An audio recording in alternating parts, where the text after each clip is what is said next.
It looks like we're live. Yeah. I can do a quick check on my phone. So I can see how it comes up on Facebook, if that helps. Sure.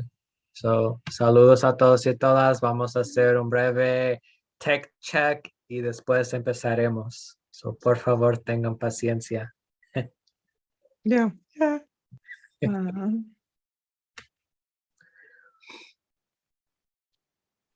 Vamos a...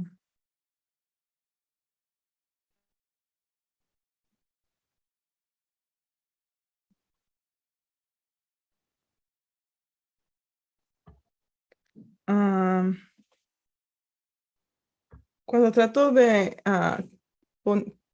to click on the watch video from the Facebook, no me sale nada. Va a salir bajo del grupo del... Oh, dice live now. Hold on.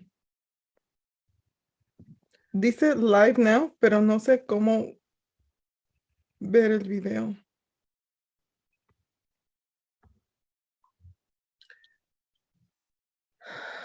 Um, Hold on. No tenía going. Live video should start soon, dice. Pero no. No lo veo. Deberíamos poder recibir chats aquí también, ¿no? Custom.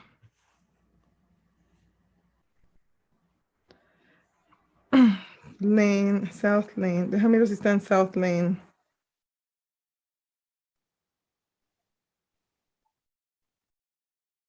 Ya estamos aquí en YouTube. Ya estamos aquí ¿En YouTube? Ok, bueno, está saliendo. Pero en el Facebook group, cuando yo voy a presionarlo, no salió, pero si estamos en YouTube, entonces estamos en vivo. Perfecto. Nada más voy a colocar un link a YouTube en la página del evento para que los seguidores nos puedan encontrar allí. Excelente. Eso sí. Ok.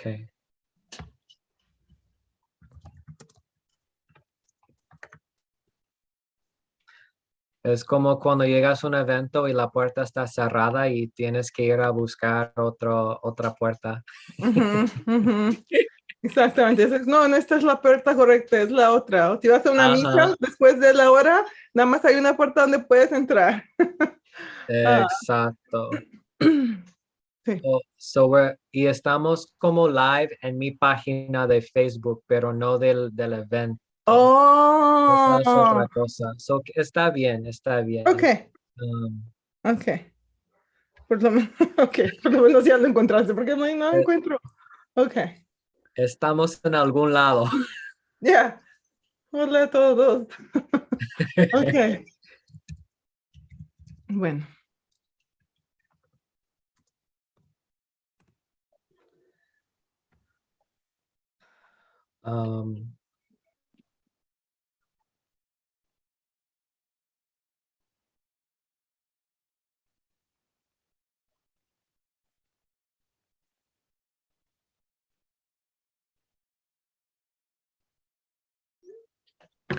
Sí, tenemos como 2 personas que nos están buscando.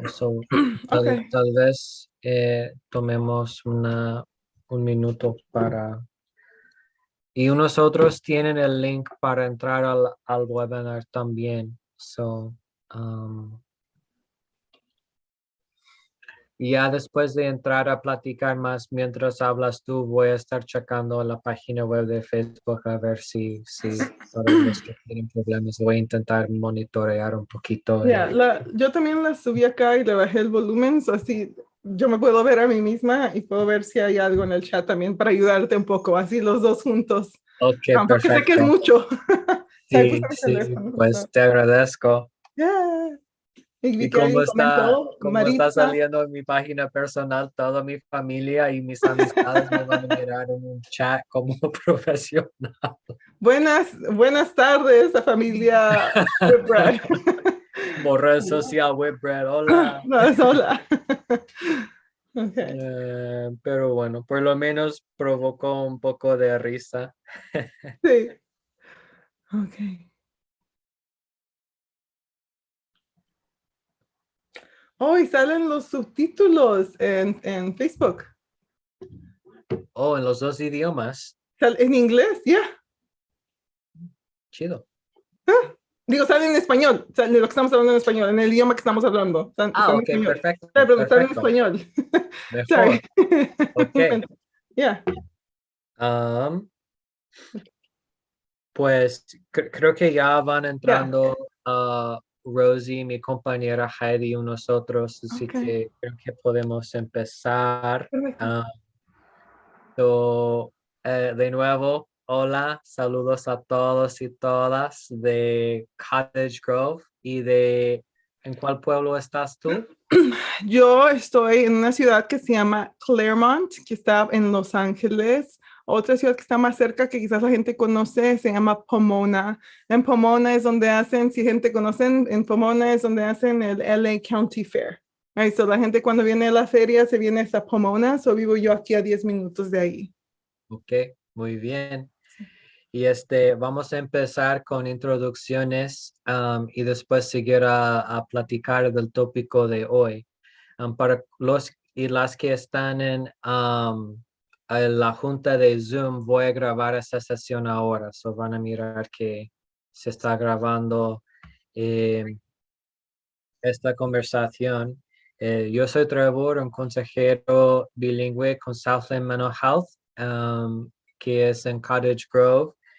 Y como dice, pues Lisette, doctora Sánchez es pues una compañera ya desde hace mucho tiempo.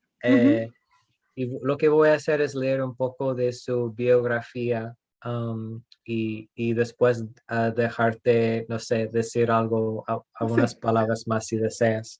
Okay. So, doctora Lisette Sánchez es una psicóloga licenciada, bilingüe y bicultural, entrenadora y también conferenciante. Eso sí. Yeah. Es la fundadora de una organización que se llama Calathea Wellness, que es un consultorio virtual que ofrece servicios de terapia individual, coaching y conferencias. Además, le apasiona trabajar con personas BIPOC y profesionales de primera generación. En lo personal, la doctora Lisette creció en el Valle de San Fernando con padres inmigrantes de El Salvador y México. Ella es la primera en su familia en terminar la escuela secundaria y seguir la educación superior. Le gusta pasar tiempo con sus seres queridos, probar nuevas comidas y sacar a su gato Louie a pasear diariamente. Y para los que no la conocen, búsquenla en Instagram porque ahí sale con su gato y es bien bonito verlos. Antes de seguir y antes de olvidar, yo les quiero decir que en esta conversación vamos a platicar de temas de bienestar mental y que este video es como una oportunidad para sacar información, platicar, escuchar, pero no es sustituto para tratamiento de salud mental. Así que quiero que eso quede claro. Y pues, Lisette, por favor, ¿hay algo más que quisieras Sí. mencionar o platicar antes de seguir al tema? Sí, solo para agregar, mucho gusto estar aquí contigo, Trevor, y con todos los que están con nosotros en Facebook o YouTube o donde sea que están. Esto, para mí, cuando Trevor me preguntó si me gustaría estar aquí con ustedes, a mí me da mucho gusto porque yo pasé muchos años trabajando en Centro Latinoamericano en Eugene, porque yo estudié para mi doctorado con los Ducks, ¿verdad? La University of Oregon. Para mí es muy especial, los Ducks muy especial estar aquí en ese espacio proviendo más información para la comunidad que en verdad me ayudó a mí desarrollar mis destrezas como psicóloga y que me vio en los momentos cuando yo estaba creciendo. Y Trevor me conoce de cuando yo empecé, desde cuando empecé yo mi programa de doctorado, y eso fue en 2012, es cuando yo empecé y era una baby, una psicóloga baby, y ahora estamos donde ya por fin, muchísimos años después, ya con mi licencia, ya con mi propia empresa donde yo proveo todos servicios virtuales. Me da tanto gusto estar aquí porque es como, me siento como que estoy full circle, como la Exacto. experiencia. Sí, sí, yo Yeah. empecé como un bebé también, como mi primer año Sí. en como el sector non-profit fue en centro. Ajá. Así que Yeah. en el tiempo que te conocí, Sí. también estaba empezando de casi cero. Sí. Yeah.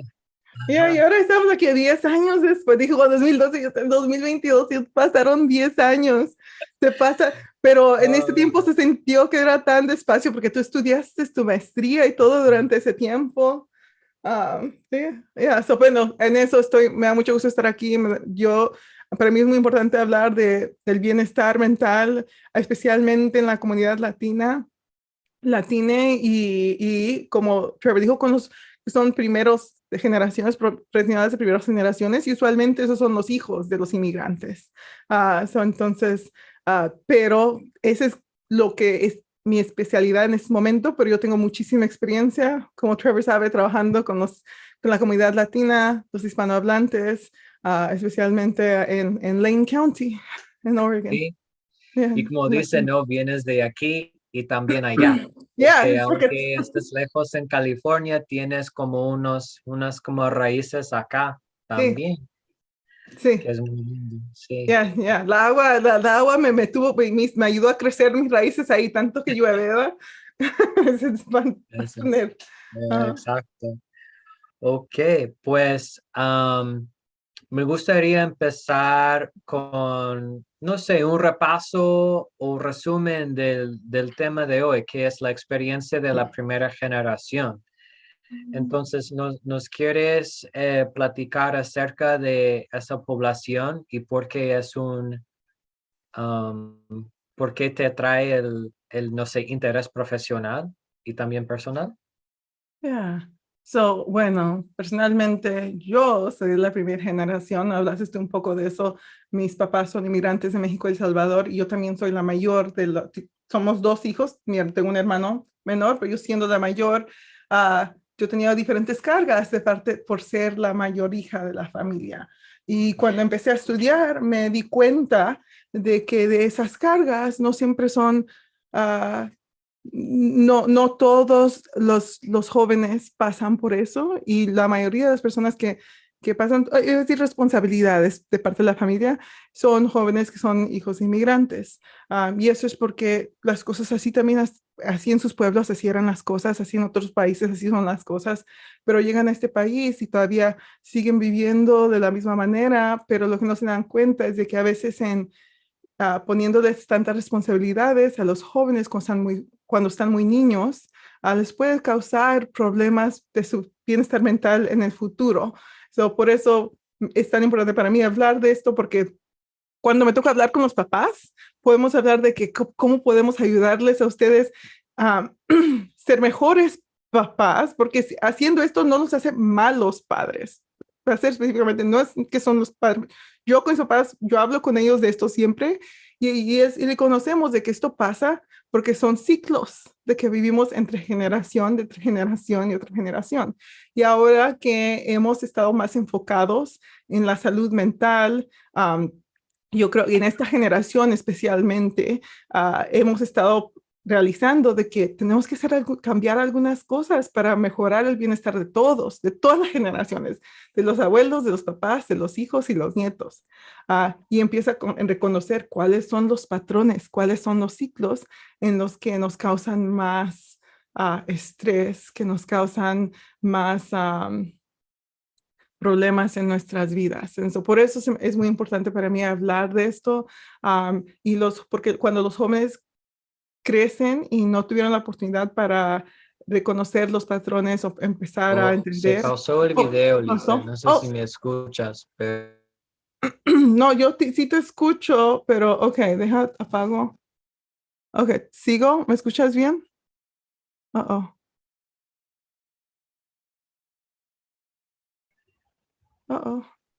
Ya Ok, estás. ok. I was like, No puede uh-oh. ser un evento de Zoom sin un problema tecnológico. Tenemos tantos hoy, pero ya, yo quiero asegurarme que estoy dando la respuesta correcta a tu pregunta y es que um, esta, este grupo que yo me enfoco, como dije, hablamos de los ciclos, hablamos de los patrones y hablamos de cómo cambiarlos para que todo, porque todos queremos tener un mejor bienestar mental, todos queremos sentirnos felices, todos queremos tener momentos donde no nos sentimos tan irritables o con tanta ira. Y cuando reconocemos los ciclos que nos afectan en una manera que nos hacen sentir tan desesperados y empezamos a cambiarlo, eso le ayuda a todos. Le ayuda al individual que está cambiando el ciclo, el patrón, le ayuda a las personas más queridas de ellos y también le ayuda pues al futuro de ellos, o si tienen hijos o a sus primos más pequeños. Por eso es tan importante para mí ayudarle a la gente en esto. Sí, bonito. Y pues estoy pensando en una palabra que dijiste que es ciclo. Dijiste que Yeah. son ciclos. Yeah. ¿Nos puedes dar un ejemplo de un ciclo que has mirado ya varias veces y unas Yeah. ideas o no sé, unas sugerencias para ya empezar a implementar como cambio positivo? Sí. Voy a hablar de uno un poco más simple para hacerlo más fácil para todos. Por supuesto, si alguno de ustedes tienen sus propios ejemplos que se sienten cómodos en compartir en el chat, yo creo que yo puedo ver el chat de Facebook, pero no sé, Trevor, si hay chat en YouTube, pero también no, Voy a nos estar pueden mandar checando. preguntas. Nos pueden mandar preguntas. Um, pero un ejemplo sería el ciclo o el patrón de siempre tener que trabajar sin descanso. Yo me acuerdo, y voy a dar ejemplo, por ejemplo, de mis papás. Y yo me imagino que muchos de ustedes que se sienten así, entonces sienten que no pueden descansar si no están, el cansancio es solo, descansar solo cuando uno se duerme. No, si uno llega a la casa y hay trastes sucios y se sienta para descansar, entonces uno se identifica como un huevón. ¿Verdad? Oh, no hay. Yo cómo puedo estar sentada aquí, si hay trastes sucios. Siempre hay algo que hacer, siempre que tengo que estar ocupada, siempre tengo que estar trabajando. Ese es un ciclo, es el no reconocer de que hay mucho valor en el descanso. Si uno llega a la casa bien cansado y después a limpiar, a organizar, y cuando yo digo descansar, no es de que llegues a la casa, te acuestes en el sofá y hasta el próximo día. No, es de reconocer de que nosotros necesitamos unos momentos, puede ser 10 minutos, puede ser de que llegas a la casa, estás tan cansado, dices, antes de que haga lo demás, por unos 10 minutos yo me voy a sentar, voy a pues, estar aquí en Facebook mirando un live con Trevor y la doctora Lisette. Y puedo estar solo enfocado en esto y está bien. O una media hora para ver un show. O una hora para ver la novela. Porque yo sé que a muchos les gustan las novelas. Pero Eso. cuando no sé, y deberían de disfrutarlo. Porque yo me acuerdo de mi mamá la ponía, pero después se ponía, oh, bueno, mientras esto está, me pongo a hacer estas otras cosas. Este es uno de los ciclos de aprender a cómo descansar y cómo respetar que está bien cuando uno en el fin de semana no se despierta a las 7 de la mañana a limpiar. Y el Sí. día no está gastado si empezamos a las 12. Ah, Voy a pausar en este momento. Ya, nos diste mucho que pensar, la verdad. Y Ujú. una cosa que estoy mirando para ver si hay preguntas en el chat de YouTube. Um, una cosa que estoy pensando que te escucho decir que es que descansar, parte puede ser gozar, gozar de la vida, Ujú. aunque sea por un tiempo limitado, ¿no? Porque solo, nomás hay 24 horas en un día, ¿no? Y hay Yeah. que mantener la familia, trabajar, limpiar la casa, todo eso sí, todo vale. Sí. Pero también es importante gozar de la vida. Ujú, ujú. Hasta las novelas. Sí, sí, por eso digo, hasta las novelas, digo, si todos tenemos cosas que nos gusta hacer y disfrutarlas, pero es importante gozar, es importante reconocerlo y es importante darnos la opción de cuándo estamos gozando, cuándo estamos disfrutando, de no estar también criticándonos a unos mismos por descansar, o criticar a otros, porque mucha gente no todos necesitan el mismo tiempo de descanso. Alguna gente 10 minutos y se sienten bien. Otros quizás necesitan 1 hora o 2 horas y después, ok, ya vamos. Y eso también es difícil, porque digo, si yo me siento bien después de 1 hora de descanso, pero mi pareja se tarda 2, 3 horas, entonces van a haber 2 horas donde yo me siento como que, oye, ¿qué haces? Pero también es respetar de que, ok, descansa y cuando él termine, él se pone a hacer las cosas también. Sí, exacto. Es como que cada persona tiene su propio proceso. Cada persona tiene su propio proceso. So, en Mm, cuanto hablamos de ese ciclo, el ciclo de siempre tener que trabajar sin descansar, es, ese ciclo viene de los tiempos donde uno no tenía la opción, ¿verdad? Y tomen en cuenta que yo sé que mucha gente tienen a veces 2 o 3 trabajos y no tienen mucha flexibilidad. So, por eso yo digo, el descanso no tiene que ser horas y horas, pero unos momentos para tomarse para sí mismo son muy importantes. Para las personas con las que trabajo que son muy ocupadas, en esos momentos es decir, ok, ¿qué tal cuando te estás bañando? Cuando te estás bañando, tú pones la música que te gusta, tú disfrutas de ese momento, te pones a bailar mientras te cambias y todo está bien, disfrutarlo. Y cómo poner, convertir las actividades del diario a ser más divertidas. Right? So, la música cuando se baña en el carro, cuando están manejando, que puede escuchar, si hay algo que lo pueden disfrutar más. Ah, y después son esos momentos pequeños. Si pueden dormirse, irse a acostarse unos 10 minutos más temprano o tomarse un baño un poquito más largo, esos serían diferentes maneras de descansar.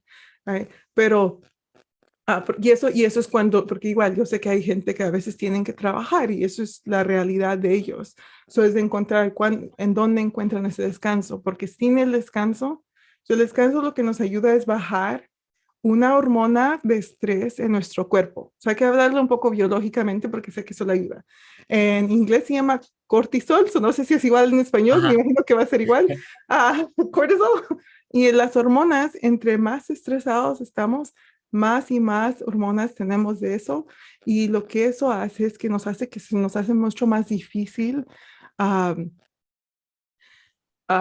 más difícil manejar una situación una situación que no, sorry, estoy tratando de cómo explicar eso. So, cuando no tenemos nos hace que baje nuestra paciencia y que pierdamos nuestras destrezas de cómo manejamos nuestro propio estrés naturalmente. Right? So, si hay algo que pasa que te enoja, que te sientes irritable, right? Cuando estás cansado, cuando no has descansado, cuando estás cansado, estás más irritable, entonces vas a ser más corto con una persona. Pero cuando te tomas esos momentos, entonces vas a tener una reacción más calmada. So, el descanso es para que bajes esa hormona, para que tú te sientas más relajado, para que no sientas en el pecho, eso cuando se siente uno como que se siente que no puede Vamos respirar. a pausar. Oh, Oh, ahí estás. ¿otra vez pasó? ¿Cuándo me perdimos? Nada más como faltó unos 2 segundos. O Ok, eso como falta de paciencia, ya, pues. falta de paciencia, gracias. So, sí, sí, cuando falta de paciencia, eso. So, cuando descansamos, eso nos ayuda a relajarnos un poco y uno puede hacer como respirar profundo unas veces para relajarse también. So, en el tratamiento de realizar estos ciclos y después de cómo pararlos, ayuda no solo en el bienestar mental, pero también en el físico, ¿verdad? Porque reconocemos de que, ok, estamos muy estresados, porque también, Trevor, tú y yo los dos sabemos de que cuando uno está bajo mucho estrés siempre, entonces las defensas están bajas y uno se puede enfermar más fácil. ¿Y qué pasa cuando uno se enferma? hay un punto donde no puede ir a trabajar. Y el cuerpo dice, si tú no descansas, te pongo te descansas o te Exactamente. descanso. Sí, Dice el cuerpo. Yeah. sí, sí, es como, así que descansar hasta sostiene el trabajo que están haciendo los padres, ¿no? Porque si andan muy enfermos o lastimados, no van a poder trabajar, no van a Exactamente, poder criar a sus hijos en la forma que quieren. exactamente. Mm, ok. Um, ¿Está bien si cambiamos Sí, de rumbo un poquito? sí, está bien. Ok, pues me imagino que como pensando en la experiencia de jóvenes y adultos de ese background, ¿no? De primera generación, que hay unas brechas generacionales, unas brechas culturales entre esa generación y la de sus papás. ¿Nos puedes hablar un poco de, no sé, retos o choques que has notado o que has vivido? Ya, hay tanto.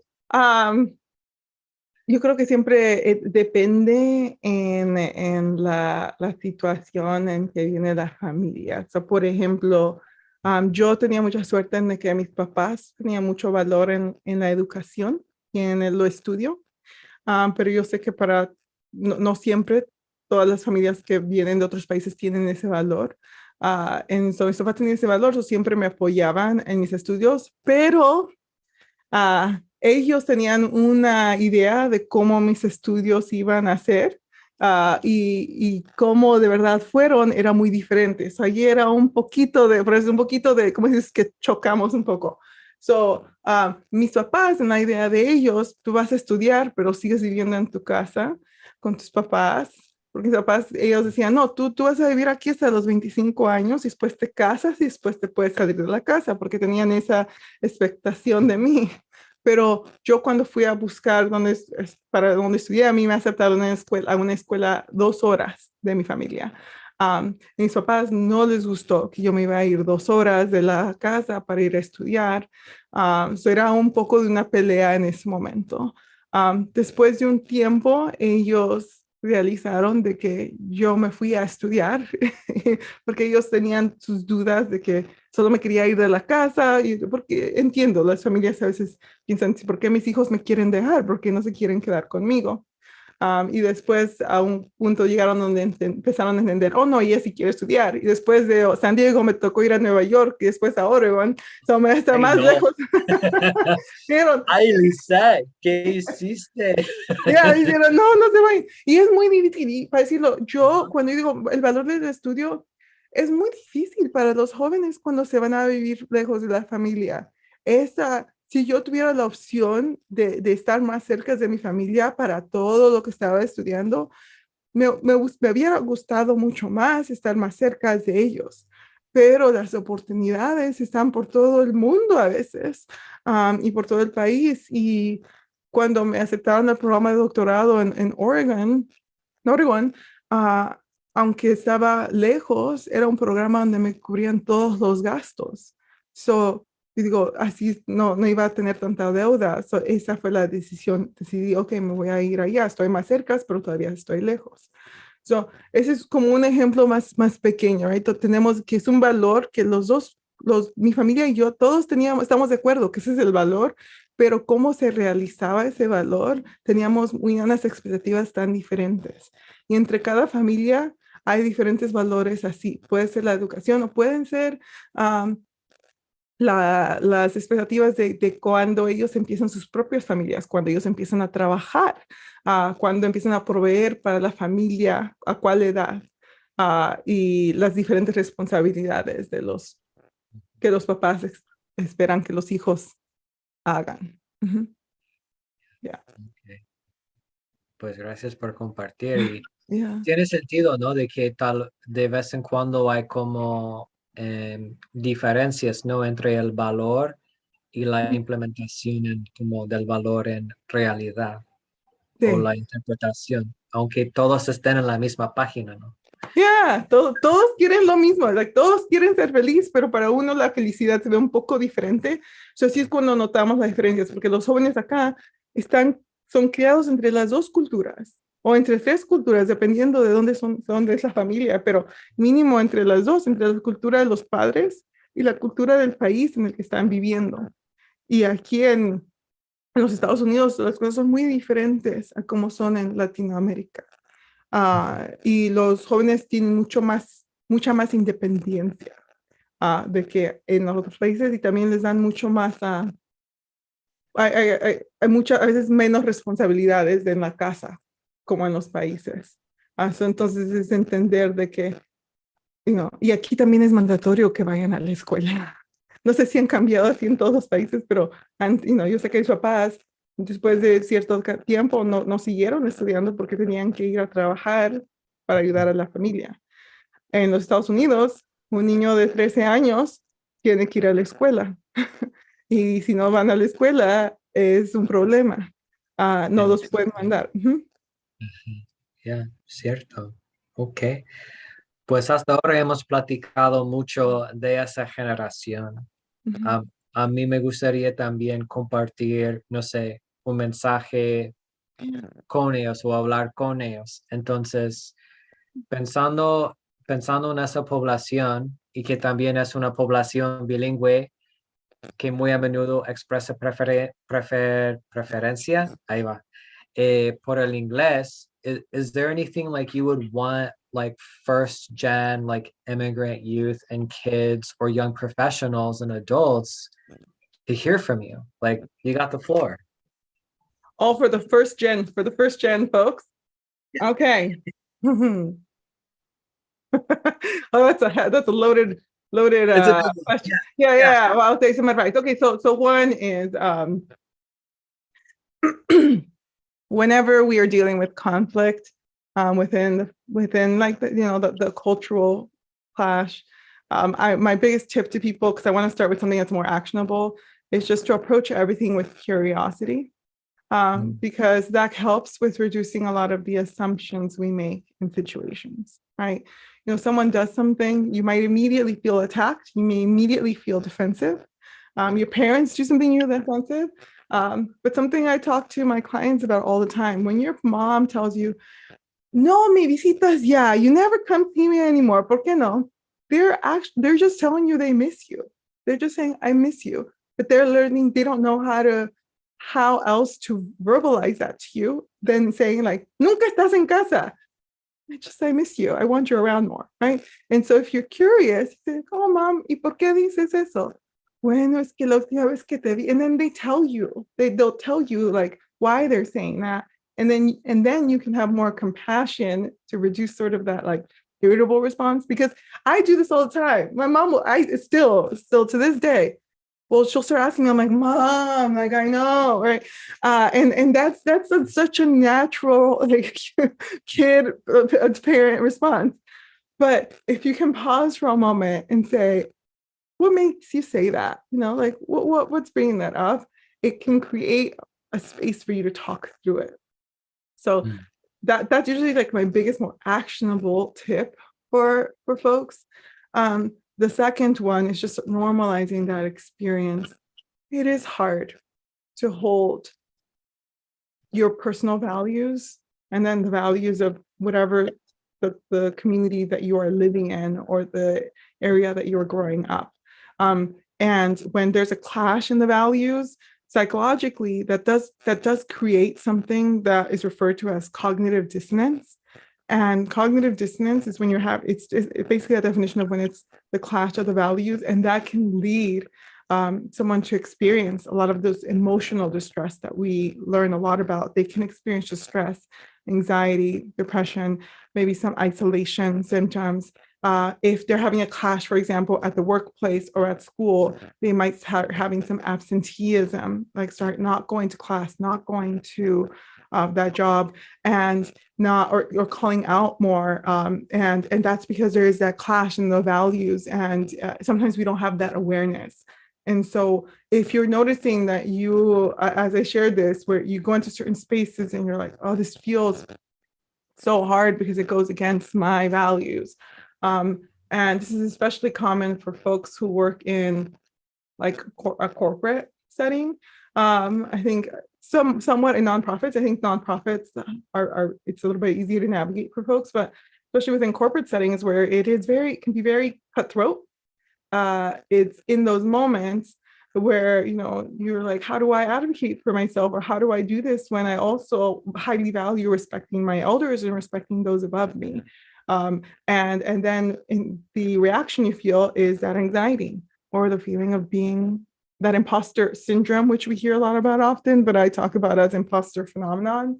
Like all of these experiences that we hear about are maybe not always, but they may be connected to that dissonance you experience between the values that you were raised with and you're expected to have, and then the values that are owned, or the values that your workplace has, or your school, or whatever setting you're in. So something that's a bit more actionable, which is just be curious, that really helps, and something to normalize, which is cognitive dissonance is this real psychological experience that happens for folks within the clash of values. And I don't think it's talked about enough within like bicultural community. Yeah, that's real. Okay. Yeah. And like we said at the beginning, right? Conversations like this are not substitutes for therapy. So Yes. if that tracks for you, look for help in your area. Yes. If you're in Lane County, there's Centro Latino, there's the ALAS program at Southland Mental Health. For students, the University of Oregon, Lane Community Colleges have great services, as well as like the private sector in our area. And if you're in California, in California, I have lots of good referrals for you in California. Latinx Therapy as a directory, latinxtherapy.com is a wonderful directory if you're looking for a Latinx therapist. One thing I loved about Oregon and Lane County specifically is the amount of resources that were available given the size of the population. Yeah. You think that LA would have more, and maybe they have more in numbers, but there's also a lot more people here. And so the community mental health centers here get more impacted than the ones. I know that in Oregon, they're still impacted. I'm sure there's still a wait list, but out here, people will wait months sometime if they're wanting to access from one of those resources. And so it's a process. Okay. So just want to check on time because we're therapists, right? We're all about boundaries. We got about 15 minutes until 6. So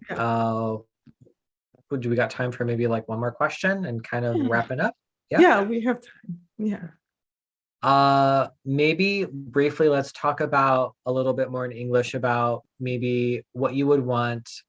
Like, I'm just thinking about people with my background, like bilingual therapists, white allies in the community. What would you want people doing that type of work to know about, like how to show up in appropriate and supportive ways?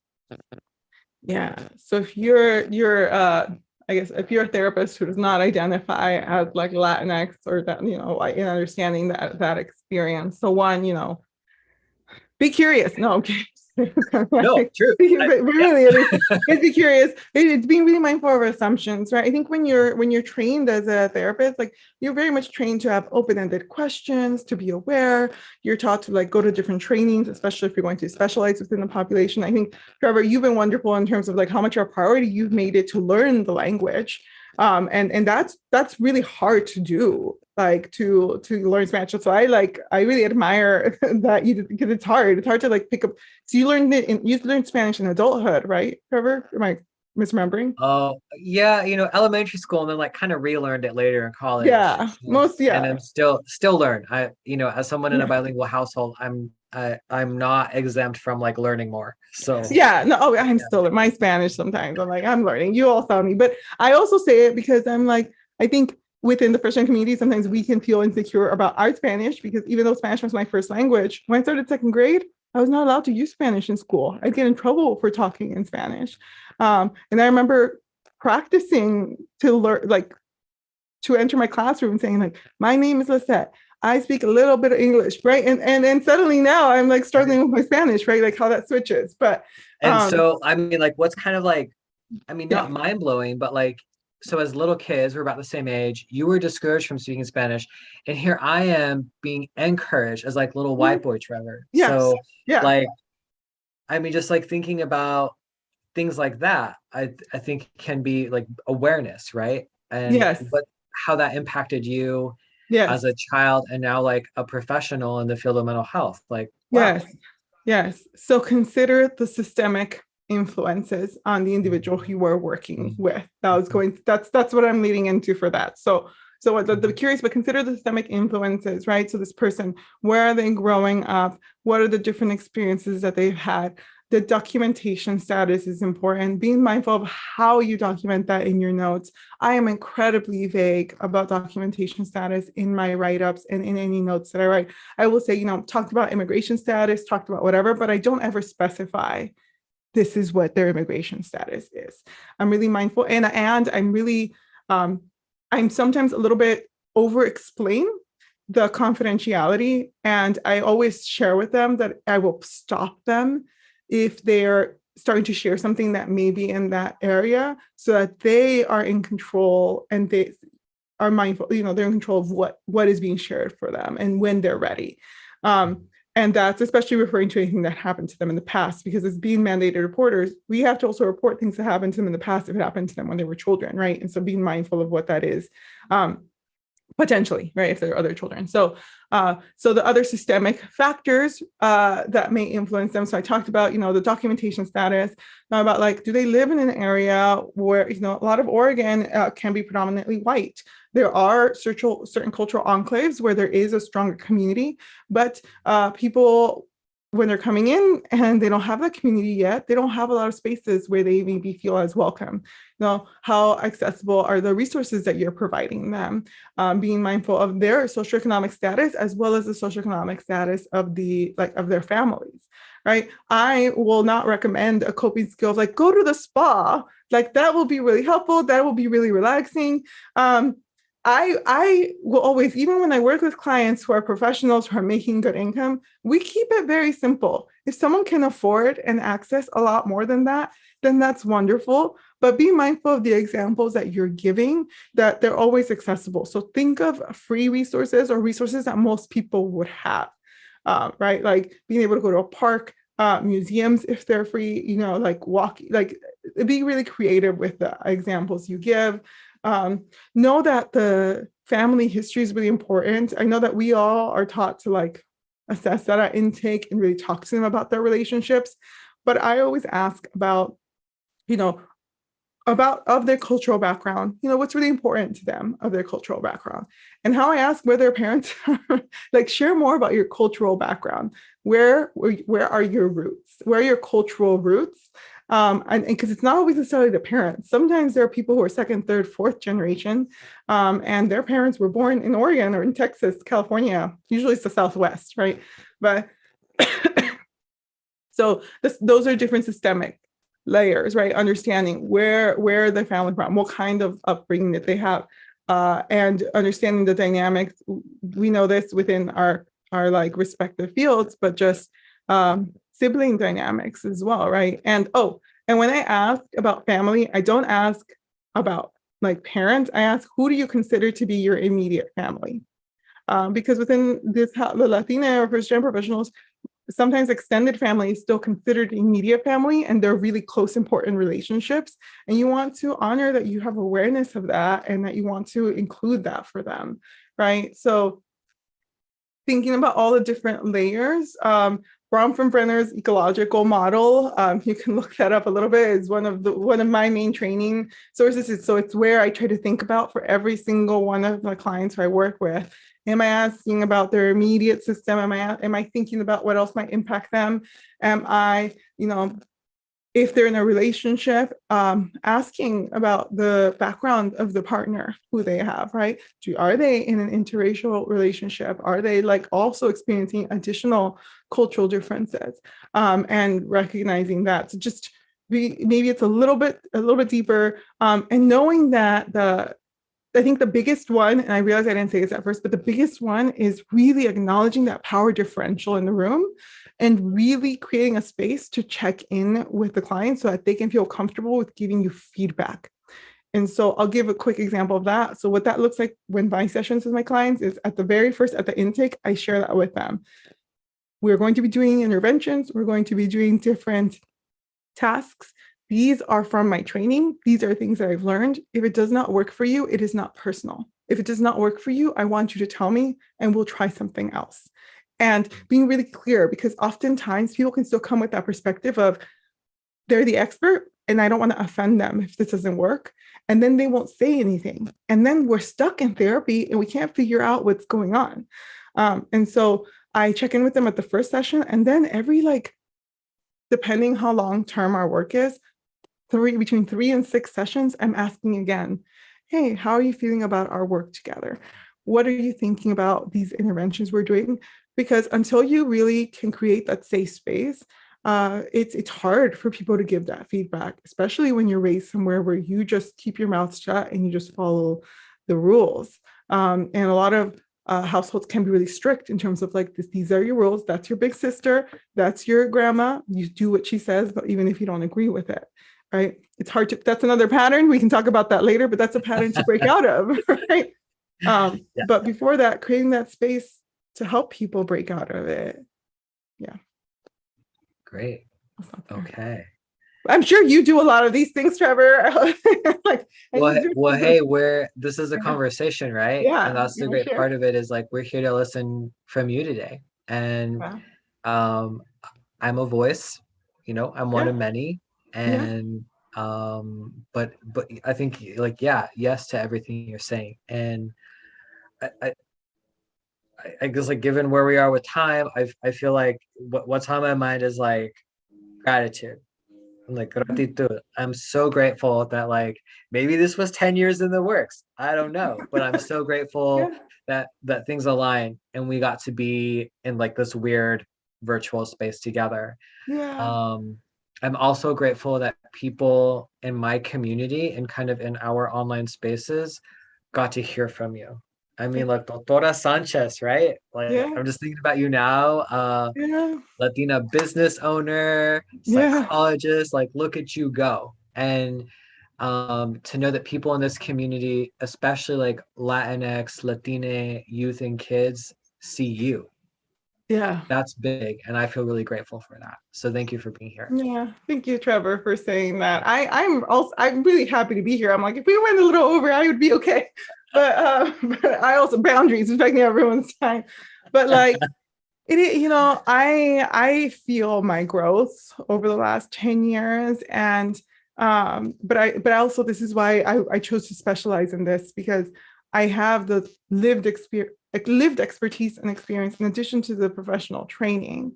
And so having that experience, I think a lot of people and first gen folks may feel it's they don't realize how much of a strength being first gen is.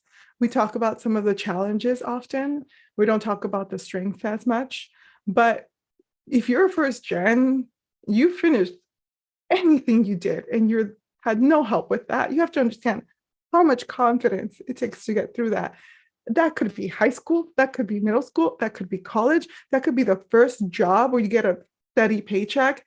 To go into that and to have no knowledge, it's 0 to 1, sometimes -1 to 1, right? And I don't think people focus on that enough. And I think that's why I'm so passionate about this. I'm that's such a big deal. And so much we enter spaces where we feel weren't created for us. And you're oh, we don't know what we're doing. You're bringing so much more to the table by having this identity, having been raised in this. And so although we're talking about some of those challenges, these challenges really provide lots of strengths for folks. And it's about leaning into what those strengths are for you. And if you're stuck on what those are, reflect on them, journal them, or talk to your therapist about it, right? And can we talk about this? Because it's not always negative. And so just to I ended on the more empowerment part of it as well. But yeah, this was so special. I remember my first day I went to Centro I started there as a volunteer for the youth mentor program when Irene was the coordinator. I don't even remember her last name. It was a very long time ago. And then switched through. But such a core part of my journey was working at Centro Latinoamericano. And I still think of a lot of the people who I worked with there. And for those of you who don't know, as a therapist, we can't like keep in touch with our clients after we finish our relationships. You all are welcome to send us messages if you want in the future to give us updates, but we can't reach out to you. We can't do anything. It's a boundary. And so I actually did receive like an email, I think within the last year, from a client I had at Centro many, many years ago. And it was so special to like receive their update. And so it just reminds me of how special Centro has been in my development. So just to add to that, I know that you're at South Lane County now. And you know what, South Lane, if I had an opportunity of worked for you all, like I may also feel very similar about that, because honestly, providing services in Oregon for Spanish speaking populations, I imagine there's a big overlap because there's such few people. And I hope that there's more now, but especially when I started, I remember there weren't very many. And part of this is like giving credit where it's due, and Centro was formative for me as well. And I think it has a special place in this conversation, and we need to give the organization and the people we worked with credit. So shout out to Centro. That's great. Yeah, shout out to Centro, shout out to South Lane County for hosting this, and to, Trevor. Trevor did a lot of work to put this together and organize this, and I'm so grateful for that. We have like a long chain of emails trying to organize, and I know that this is not the only thing on your list. And so I'm really grateful for all of the work that you put into this, into planning and organizing, and helping translate my bio. I really appreciated that. This is really special. So people, if you ever have questions that I can answer after the fact, I can share my contact info with Trevor to just like be able to send out. I'll also state it here. So my email is just Dr. Lisette, like Doctora Dr. Lisette, Lisette. For those of you in English, you can see my name. And it's at Calafia Wellness. So the name of my business.com. Or you can go to Calafia Wellness, or you can look me up as Dr. Lisette Sanchez on Instagram. Find me anywhere, send me a DM, send me a message with your questions. I'm happy to help. And something else I'll send Trevor is a link to a few articles that I've written that talk about the first-gen experience. These are all in English. My Spanish in writing is something I still need to work on. But everything's a work in progress. And so, maybe in 10 years, you'll get a Spanglish book from me, so we just gotta keep going. Great. That sounds like the perfect way to sign off. So maybe let's end the live and we'll just stay on for a few seconds. Cool. Well, thank you, everybody. And cuídense. Bye. Okay.